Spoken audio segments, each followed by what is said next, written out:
Welcome traders to our post-week market review. So keeping things short, sweet and simple, as you can see. And if you remember from our start of week and our midweek technical analysis videos, you remember that price started off bullish. However, price ended up coming up, breaking this sort of bearish momentum that we had been in, creating the first higher high at 3,293 and our first higher low at 3,277, which, as you can see, indicated by this eclipse, you can see that price did in fact test as support on previous resistance, indicating to us at the time that we were inbound for a strong move. If you remember as well from our midweek technical analysis, we covered this pivotal point for gold, and if you remember from our previous post-week market analysis, we spoke about the level of 3,313 being the next major pivotal point for gold if we do see a bullish start to the week, and we did.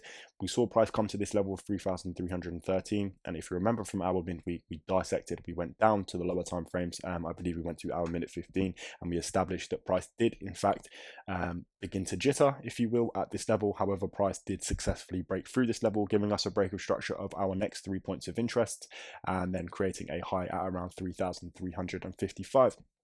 Price then dropped down, testing this same level as support twice, 3,330, consolidating on the lower time frames, with price then gaining some more momentum on the bullish side, creating the next high at 3,365. Price then dropped down to test as support on this previous lower time frame, consolidating resistance, and then created a double top in the same sort of area as this high here. Since then, price then became bearish with the help and as a result of the NFP, the non-farm payroll news event. Some volatility was injected that then benefited the dollar and in turn negatively affected the price of gold. As you can see, the market did sort of correct itself. We then saw some lower time frame consolidation, and then coming into the last Asian session before the market closed, price became bullish. And then throughout the day, for our Friday, we didn't see much momentum, and then the market ended up closing at this level here. So what does that look like going into next week? What we're going to go ahead and do is we're going to go down to our minute 15, and we're going to have a closer look. So as you can see, we are sort of in this consolidating range. When I say this consolidating range, I mean this sort of area here. As you can see, price has sort of found itself a resistance and a common support, and we are currently pushing up from that level of support. So what does that indicate to us? So going into the next week, we are going to anticipate a bullish momentum, also a bullish continuation of this current setup. So as you can see, price has pushed up from this level. As you can see, price pushed up from this level prior to this, and we did in fact get a break of structure with price clearing this small lower time frame bearish wedge.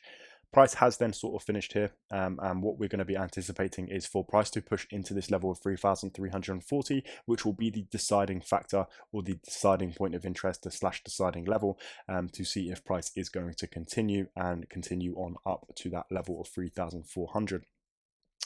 If we see price break through this level here and give us a break of structure, we're then going to be looking for these highs here broken through. If we see that, we're going to anticipate that level of 3,355, and then it will be the same thing that we're looking for. If we can see these highs cleared, we'll then anticipate our next point of interest, 3,370, so on and so forth. However, there is definitely still a bearish opportunity here, and a bearish scenario, should I say. And what that would sort of look like is there's a couple ways this could play out. We could see this bullish momentum continue upon market open tonight at 10 p.m. GMT. Price could test the level of 3,340 and then catapult itself down to then test that pivotal point of 3,314. If we are going to see a higher time frame and a longer bearish move, then we're looking at that level of 3,313 as the main pivotal point for gold. However, in the case of a bullish move, the next pivotal point that we're looking for to be broken consistently or significantly is this level of 3,355. So they're going to be the two scenarios heading into the start of the week. As you know, tomorrow around the evening time, once the volume has dropped out of the New York session, I will be posting a write-up technical analysis where I will retouch up on what has happened tomorrow, and I will sort of give another analysis and re-update sort of our overall bias. And then obviously our midweek will go over everything from Monday to Wednesday in detail. So that's going to be our post-week market review. I hope you have all enjoyed. Don't forget to like, comment, and subscribe. But I'd also like to say a very huge thank you to all of you that have clicked that subscribe button. I believe we have just hit 500 subscribers, which is absolutely amazing. I appreciate every single one of you.